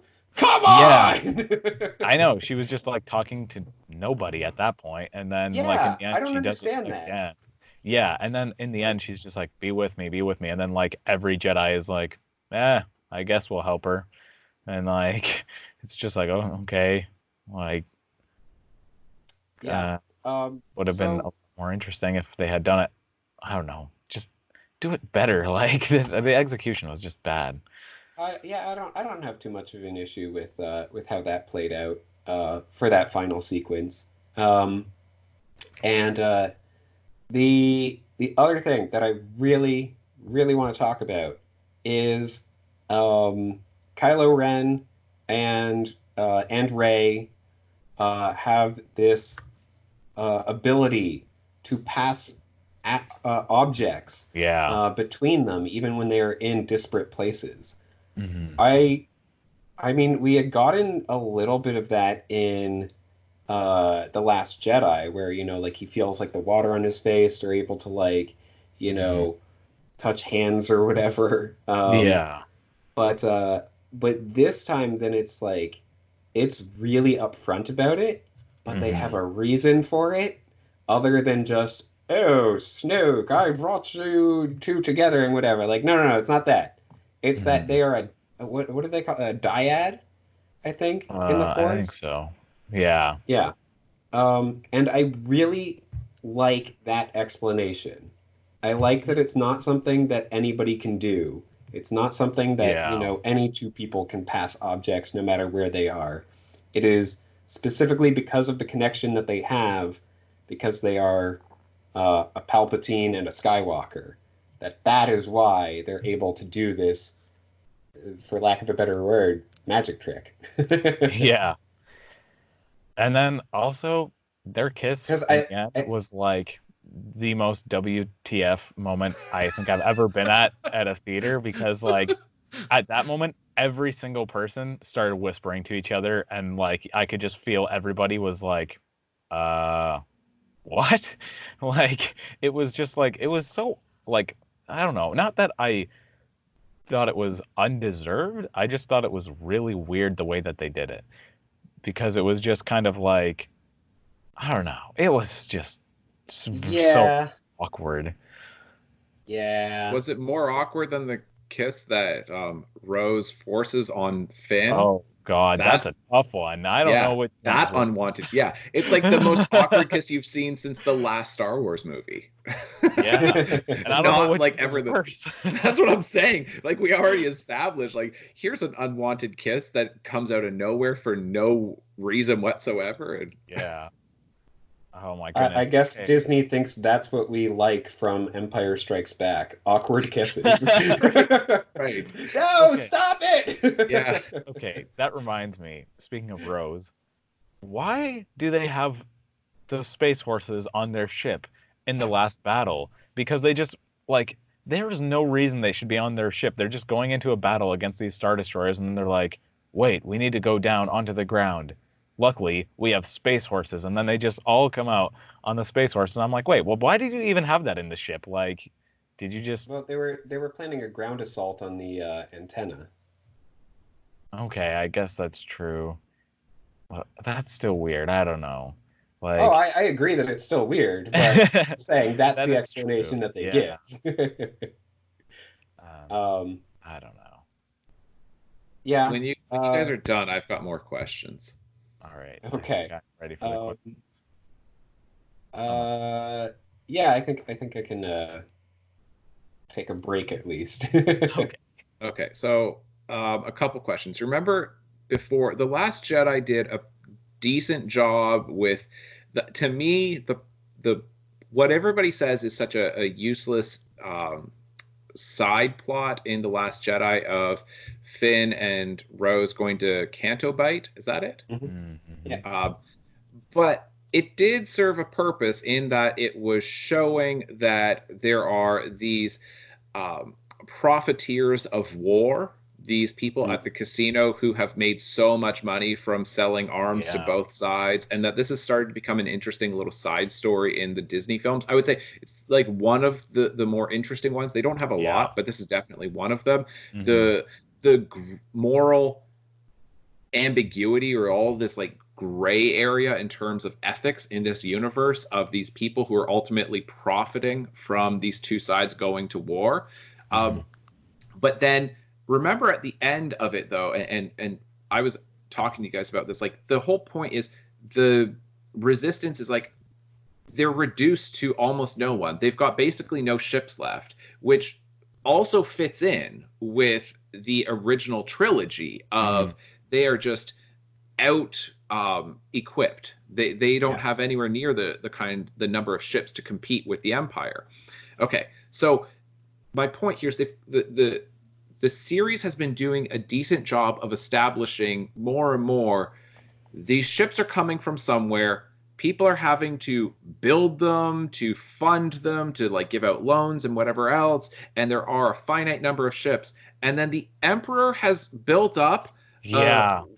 what is it, like 50 like Probably more than 50 Star yeah, Destroyers. Star Destroyers that are all equipped with a Death Star weapon, essentially. So how has he been building this up in secret all along?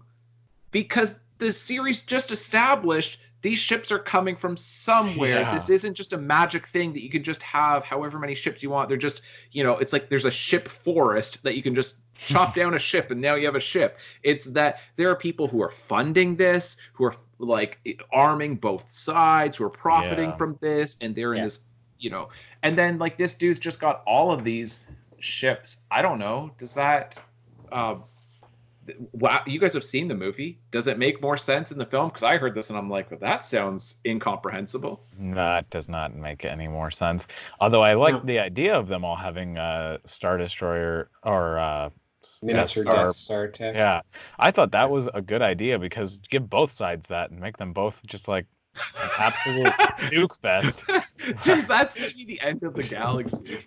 Oh my goodness. That'd be one way to end the franchise. Yeah. If that was the war and they were both fighting with those, I would be like really interested to see who's gonna win. Like you're just both blowing up planets. Like that's how you just instead of taking like the fight to them, you just be like, oh, you know what? My strategic ability is just say you go nuke that planet and we'll come back. Like that's like that would be so much more interesting. Yeah, and that is a question that I have for you, Luke. Based on this miniature Death Star tech in The Last Jedi at the beginning of the film, does it not like they have that same cannon and they're attacking the rebel base on whatever planet, but they don't destroy that planet. No. It's just a very powerful cannon because it's miniaturized Death Star tech. Mm-hmm. But then do they I guess with that other planet that we see in Rise of Skywalker, they don't destroy the whole thing, or do they? I'm pretty sure it's destroyed. I think we see the planet blow up. Yeah, that's what I thought. So why did they? Which, by the way, some of those scenes look like recycled footage from some of the previous movies. It looks like recycled footage from The Force Awakens, and I was like, wait, what? Are we actually using scenes J.J. from that Abrams movie. is cheap like that. Right. Yeah. I already filmed it once. Yeah. Yeah, no, so I don't get why those cannons are apparently so powerful, because I thought that the Yeah. whole idea of them was that they're not as powerful as the Mhm. Death Star. They can't Yeah. destroy an entire planet. Well, And I now we're mean, getting them destroy like this whole planet. yeah, it wouldn't be a third movie in the trilogy without Death Star or something. So, Right. Seems like it just wouldn't be a movie at all. Like they're always putting these things in there. yeah. Okay. I haven't like so then all these guys on these ships, they've been there for what, like 50 years? Just they have no friends or family and they've just been biding their time like the Emperor? I guess Maybe so. he's just been cloning people. I Yeah. guess, but clones are still people, aren't they? Yeah. Who are just like after, I don't know, Well, 30 like- years, like, are we ever going to see any action? Okay, also, I have a question. I don't know if Tyler can answer this, but who were all those hooded people in this weird stadium crowd thing Oh, with that, Palpatine? yeah, that was a question I have. I've got a theory. Have you guys ever played the original Mortal Kombat? And you've got that sorcerer in the background who's just there, and there's all the dudes in the background. I think they're those dudes. It's like, what are they? Who knows? They're just his minions who are maybe there, maybe not there. That to me is what it sounds like. My understanding of that was that those are all the past Sith, or their spirits or something that That's are what lingering. I don't know. That's what I thought, but then all they do is they stand there and go, like they just yell. That's all they do until they're crushed by concrete and then they die. Yeah, I don't think that they were like physical beings. So they're not corporeal. Right, yeah. They're ephemeral. But hasn't it already been established that you can only come back as like a Force ghost if you're on the light side of the Force? Well, the Emperor has all of the Sith living inside him. That's what he says. And so that's don't know. why all those beings there, then he is embodying all of them. Which is a Disney concept. But the George Lucas concept is only Jedi can come back. Right. Like, that is the difference between, or one of them anyway. Yeah. Yeah. That's my point. Well, yeah, I mean, I guess the idea is that like once you defeat the Emperor, then all those non-corporeal Sith would also just cease to exist. So they're not really the same as Force ghosts. That they're, I don't know, just I don't know, manifesting because of Palpatine holding all the hate of those thousands of generations. They stole it from Mortal Kombat. Yeah. And then so I have another question about these Force abilities. So like, I guess one is just a little statement here because we haven't talked about it like on the actual podcast. But remember before with episode 7 of The Mandalorian, and I know we've kind of talked about this. Then I said there's going to be something in this episode that's going to factor into episode 9, and it's Force healing that Baby Yoda does, and then you get Force healing in this movie, and it's like they primed us a day before the movie came out. They were like, hey, just a heads up, Force healing is a thing now. And I guess it's been a thing in other things, but we haven't seen it in the actual films. So the person I went to go see Rise of Skywalker with, then he had not seen The Mandalorian, like any of it, at this point.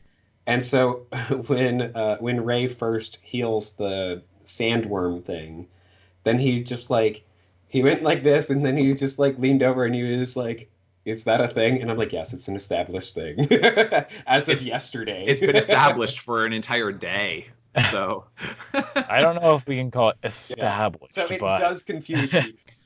But did it make any sense though? Because we've established that Yoda creatures are incredibly powerful and intuitive with the Force. Mm-hmm. But Rey, how is it that they've made Rey both capable of having all of these dark side powers, but also all of the powers that Yoda creatures have?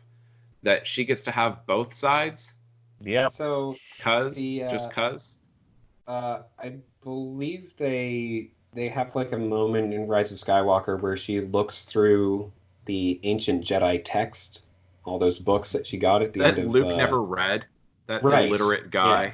on the island. He could have been reading these the whole time, and he just never bothered. Yes, exactly. And so he could have found out about force healing. Apparently, that's not an ability that was passed down to any other Jedi.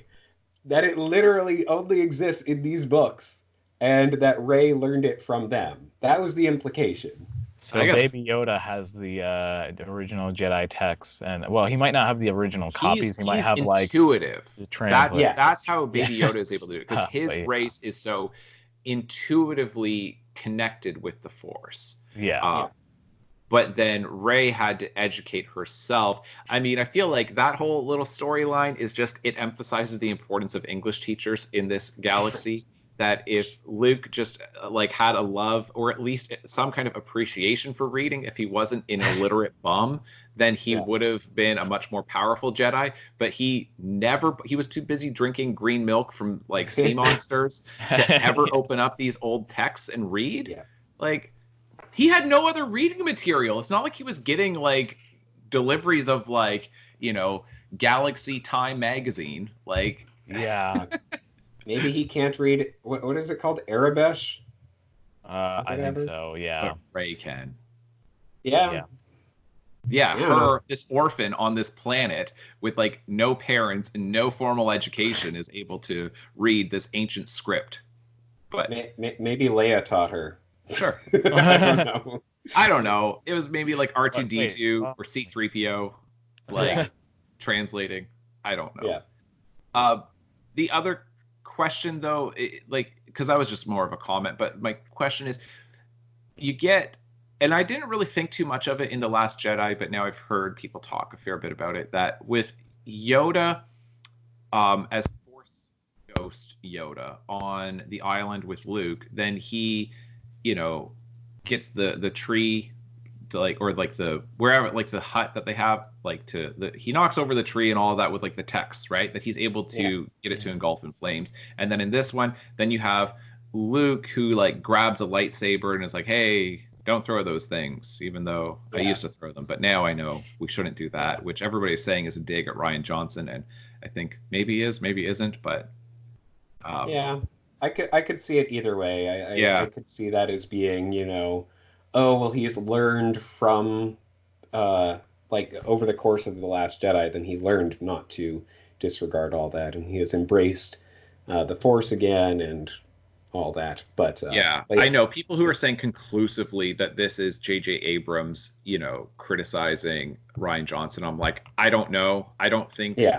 I don't have a lot of confidence that J.J. Abrams is intentionally doing this, but in any case, so we've now established that Force ghosts can manipulate objects in the physical world. So then the thing that I heard is, so why at no point does Force Ghost Yoda or Force Ghost Obi-Wan just go after the Emperor when he's on the toilet or sleeping and just kill him? Right? Like, if they can manipulate objects in the real world, now that we've only seen this in like the last two movies. If they can actually do this, then why haven't they done anything to stop the Emperor? Is it just I guess that didn't make sense. Is that really where we're at? I think so. It's either that or like they can only appear close by to another Jedi. So then when Luke is fighting with Vader, then why didn't Obi-Wan and Yoda show up and then just like kill the Emperor? Obi-Wan said, I can't help you. Right. But apparently he could have. Again, it's the difference between Disney and Lucas. Lucas says, no, ghosts can't help. But Disney says, yes, they can. Yeah, because Disney has just expanded all of the powers of the Jedi, and so then this is why I'm saying that they have weakened the original films by trying to make things interesting and different and exciting in the newer films, and that continues to be the issue of fans of the original films. Yeah. Because because Disney just thinks that they need to go bigger, and exactly, it's like that's why they had all those millions of ships that Palpatine suddenly has. Right. That they think they can go bigger and bigger and bigger, but allow the stakes from earlier films to still feel as epic as they were. But it doesn't do that. It just weakens the stakes of the original films in order to try to do something new in these new ones. But that doesn't even make things more exciting in the new ones. Like, did you look at like the 50 ships and go like, wow, well, now they're really in for it? Or did you go, I don't know how they're going to get out of this one, but I know they will. Yeah, pretty much that. Like, yeah. No, I and I mean, that's the sequel problem in a nutshell. For anything, it's just how do you make the stakes seem bigger in the second one without diminishing what's in the original? And that's why sequels are almost always so much worse than the first one, because they make the first one not as exciting, or they're just not as exciting as the first one. And I definitely do feel that this falls into that, and that's why, it's very frustrating, because I do feel like these films they're not horrible. I think that they're passable. Like this new trilogy, that they're I don't know. I don't know. None of them are Rise of Skywalker, I find, is passable. Yeah, but do you not feel, Tyler, like this undoes your appreciation for the earlier films because of what this is now doing to the entire Star Wars universe? Like, do you not see why I'm just like, all right, I give up then? Because I do see why. But I guess it's just.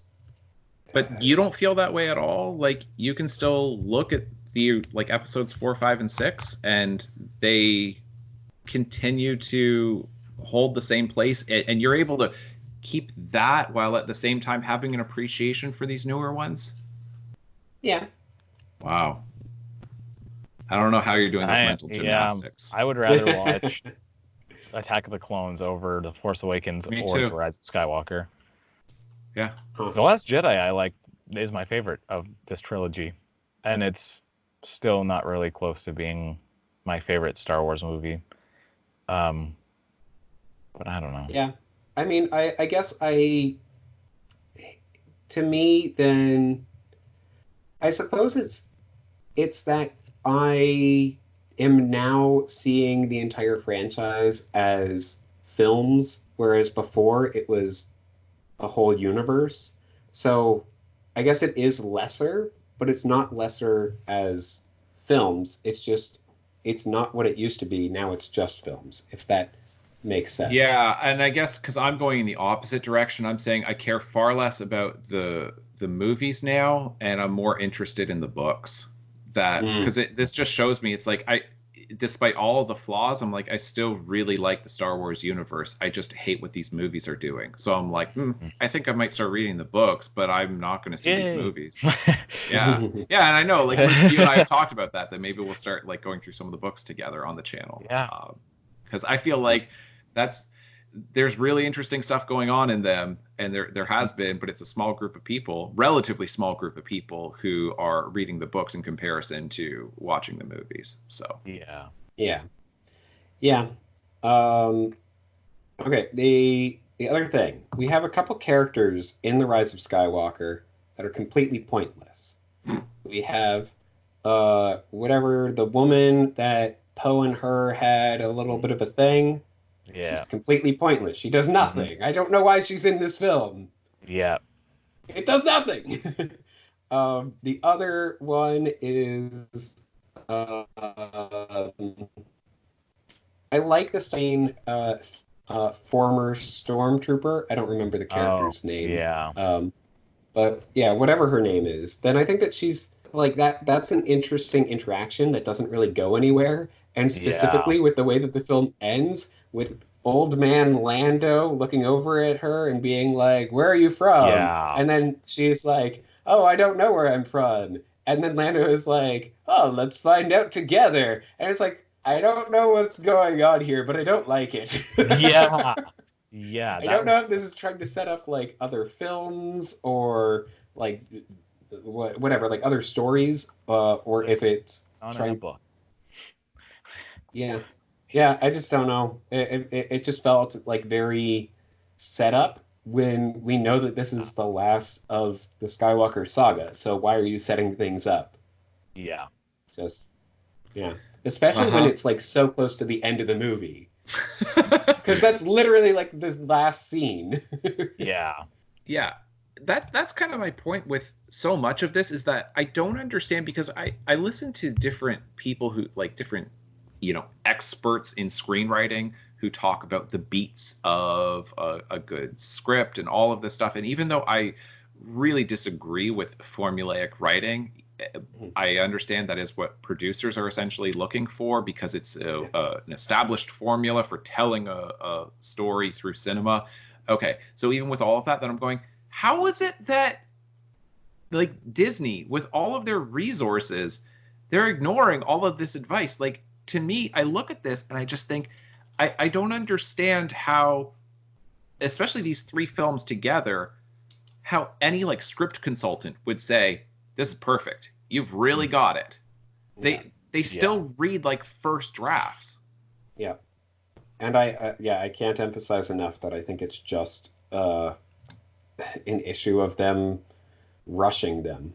Like Yeah. Yeah. it's just they didn't take the time to make sure that these things were flawless. Mhm. Um, It just and seems yeah, unforgivable considering the resources yeah, that they have at their disposal. Yeah. And yeah, I like the thing that I really don't understand is how a Star Wars fan can look at this script and be like, yeah, this is the movie I want to make. Like right. I just don't understand that at all. Like Yeah. Yeah, Because yeah, I Tyler, think you're pointing out that like you still appreciate and enjoy the newer movies, Mhm. including Rise of Skywalker, Which but is fine. you've also pointed out this sucked, this sucked, this sucked, and this sucked. Yeah. yeah, Right? yeah, So yeah. yeah. No, there are definitely issues with all three of these films in the new trilogy, and it's just yeah, it's frustrating to see those moments and to have uh, it be so divisive and um, yeah, and disappoint so many people, Mhm. including myself in a number of instances. Mhm. Um, yeah, Yep. Well, I mean, I've basically said all that I really have to say. I don't know about you guys as far as this film. I would like it if we very, very briefly, like kind of 30 seconds or less, if we go around and we just kind of say um, any like predictions for what Disney's going to do. Because we started by saying it just seems like they have no freaking clue. yeah. But I'd like to kind of give some kind of wrap up like that, and then we'll end this. All right. All right. I mean, I don't. I can go first. I am sure, I'm convinced that Disney continues to have no clue what they're going to do next because we're still getting inconsistency from what they're saying. Yeah. There was originally the idea that they're going to have this Ryan Johnson trilogy that was going to be separate from the Skywalker saga, but they really seem to have distanced themselves more and more and more from Ryan Johnson, and it Mhm. seems less and less likely that we're going to get that. And then talking about the idea that, well, maybe we don't have to have this like whole epic saga, either like a 9 film story or even a Yeah. trilogy, but some of them will be standalone, some of them will be like a first and second, like a sequel, a 2-part series, or Mhm. whatever, a 4-part. We don't necessarily have to. That's what Bob Iger has said most recently, but I think that ultimately just comes down to they have no clue where they're going to go with this. And Yeah. um, I I hope, and I feel like it's what everybody has been asking for the longest time, is if they either go way forward or way back in terms of the timeline. And either one I think would be great. I really don't care whether they go back or whether they go forward, but just get out of this like 100-year period that we seem to be locked within. Just get out of that century and go like either 100, 200, 500 in the future or in the past. I don't care. Just stop trying to do something with this timeline. Yeah. Yep. Yeah, I love the stuff that they did with Kylo Ren in this new trilogy. I think that they're able to do some really good things in terms of battles between dark side and the light. But I do want them to go to a different time period. And we shouldn't forget that they had also at one time been talking about a separate trilogy from the Rian Johnson one that was going to be done by some of the creators of Game of Thrones. Yes. And that one also appears to be... Yeah, the showrunners from Game of Thrones. Yeah, because they're like, they have a deal with Netflix. So they can't do Star Wars right now because they're busy with Netflix. Yeah, but I think like for the rumors that I've heard, it's kind of like they've conveniently become attached to a Netflix project because either Disney or these guys were just like, yeah, we don't want to touch this with a 10-foot pole. That seems to be everybody's attitude. Even J.J. Abrams, I don't think was enthusiastic to come back to do Episode 9. I think Star Wars itself has just become this toxic intellectual property that nobody wants to touch. This franchise, everybody's like, is it going to be branded Star Wars? I don't want to touch it at all. I'll do it. I'll write them a trilogy. Yeah. So in terms of my predictions, I guess not even predictions, but more just hopes. I don't want them to make another theatrical film for... Man, I want to say at least 7 years. Like it's got to be longer than 5 years. I don't know if I want to wait 10 years, but maybe 10 years. But at least 7. I don't want another theatrical Star Wars film for that long. And when they do jump back into this franchise, because they will, then I want them to explore.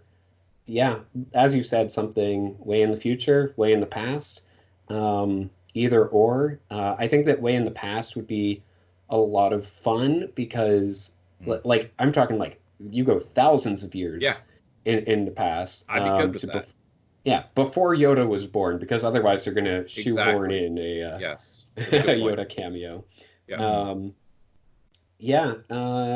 And do stories that we haven't seen before. How about the actual origins of the Jedi and the Sith? Yeah, that could be fun. That could that's an understatement that could be fun. That's the discovery of the Force.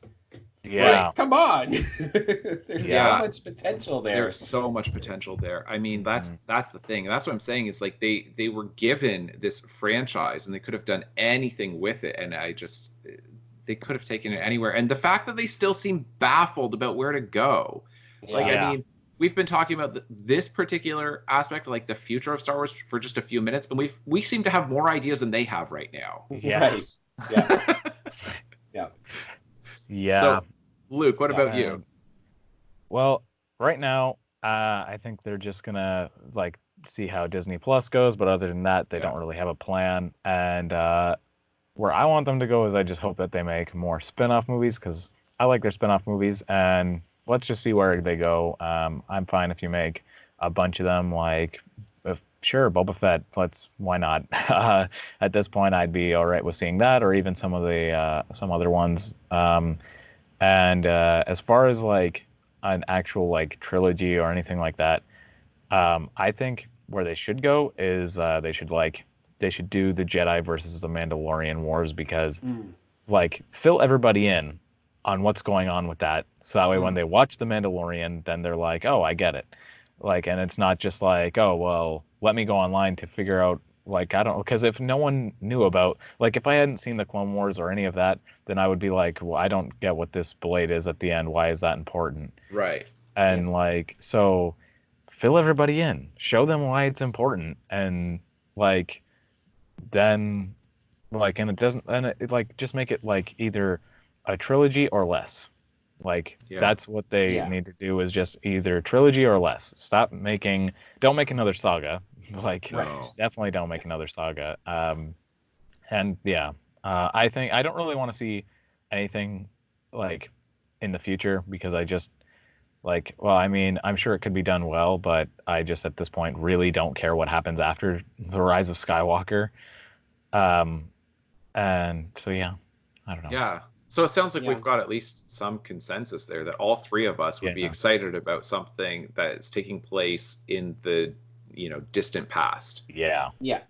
And I like the idea of maybe even whether it's a limited run series on Disney Plus, or like a couple films or a trilogy at most, as you're saying, with like the Mandalorians versus the Jedi. I think that would be so interesting, because the ethics of it, we've already established that the Jedi are the good guys, but we've also kind of established that the Mandalorians are kind of, admirable to some degree as well. Yeah. So I think it would put viewers in an interesting position of who to identify with, and that would make it would complicate it in, I think, really fun ways. Yeah. Yeah. If they could do two films at the same time that take place during that war, each one following, one of them following Jedi, one of them following Mandalorian, release them both on Disney Plus at the same time, and see what people say about it. Yeah. That would be a really creative, artistic idea. What I was just about to say too. I was like, man, it'd be cool if they did one where it's a Mandalorian, one where it's a Jedi. Like, totally. That'd be like, man. So they won't do it. Oh, correct. That's 100% correct. Yeah. So I guess the other thing for me in terms of predictions, I want them to keep going with, I think that they should keep going with doing different kinds of TV series and even video games. I think that there's so much potential there. Go ahead, just stay out of the theater for a while. Yeah, and I was going to say books as well. Right, yes. Yeah. Yeah. Yeah, with all these other, because those don't seem to be bothering people.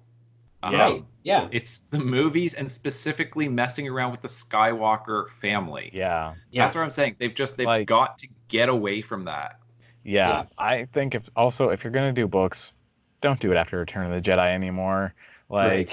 Just stick, and don't do it in between Revenge of the Sith and A New Hope either, because oh my goodness, that's just like everything apparently in Star Wars happens in between there, because it's the most convenient time. So either make books want to see anything else taking place in that time period, other than I guess the Obi-Wan series. Right, I know that's the thing, is we're still going to get something within that timeline with Obi-Wan. And even the Cassian Andor show, if they're like, I don't even know where they are with that. Like, have they even started production on that? But I don't know. I don't even know if they've started pre-production, to be honest. Like, I don't know if Disney knows. They seem to be keen on, okay, we're going to release films on these dates. We don't know what they are yet. We're going to, do these shows. We don't know when they'll be released. Like, just stop it. Plan things out. Yeah. And it's so weird. I guess I just want to ask you guys this question. Disney seems to, is it that they've allowed Marvel Studios to just have more autonomy, or is Marvel Studios just better run with what's his name? Feige. Is it just that he's just better at this than Kathleen Kennedy is? Yes, I would say so, because we're not saying all of this stuff about Marvel, and Disney owns Marvel. We keep saying Disney doesn't know what they're doing. Disney doesn't know what they're doing, and it's like, is it really what I keep hearing, which is Kathleen Kennedy doesn't know what she's doing? Yeah, and they've even gotten Kevin Feige to produce a Star Wars movie, and I bet that one's probably not going to divide fans.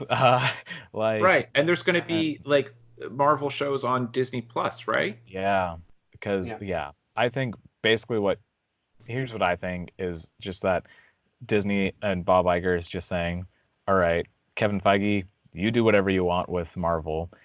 But with Star Wars, I think it's a little different because like it's a lot more of a well-known and a lot more, well, not well-known, but a little more loved before Kathleen Kennedy took it over, because Kevin Feige really built up Marvel from the ground. Yeah. And so I think one of the biggest differences between them is just that you have you can basically pull from anything, like any of the Marvel comics, and just be like, yeah, let's explore this character, but only for a few films. Let's explore these characters, but only for a few films. And okay, let's bring them together, and then they'll split off again. And there's a lot more potential with that, rather than what they're doing with Star Wars, which is, okay, we need to follow these specific characters for however long. Yeah. And so I think that they're stuck because they don't have the same catalog to pull from. Even though, like, yeah, because I know that they have all the books and everything, but I just mean like in terms of different things that would fit together, because they want everything to fit together. And in terms of things that will fit together, then I don't know that they have as much to go with for Star Wars as they do with Marvel, and especially with Marvel, like the comics have rebooted themselves I don't know how many times, right? So you can say, yeah, we're pulling some things from these and some things from those storylines and whatever. But with Star Wars, then it's harder because they're trying to say there is one timeline that works across every not medium. just one timeline, but one set of canonical principles. And I think like that's what Marvel Studios, I guess, is benefiting from, is that Marvel Comics has done such a good job of functioning as a collaborative medium, where it's more what I was talking about before with native storytelling, where you have got like they're all canonical stories, but you get different versions. So you get different iterations of all of these different superheroes, different people playing these superheroes, and comic book fans have been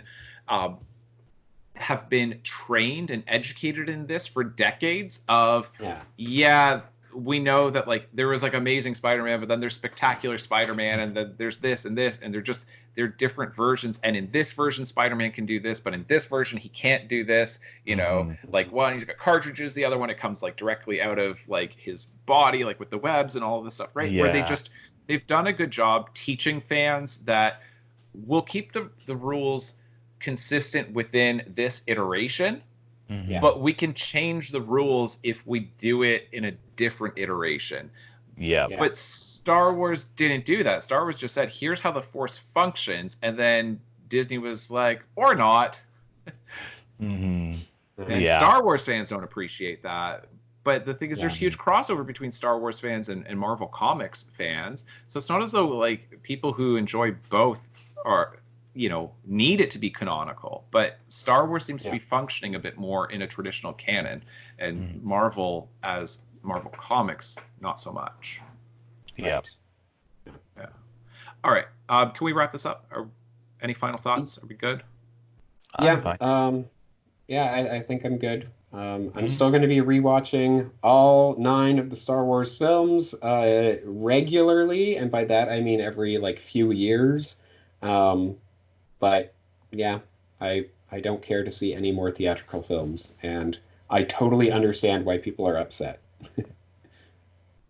All right.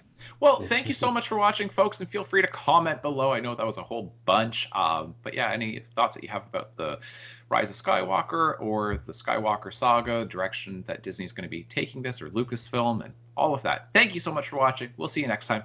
Bye. Bye. Ignore the bell, people. We're gonna keep going. We're still ignoring it. Don't worry. I don't know what that. I think that's the fire drill. All right. We're gonna go home. Yeah. All right. We're done.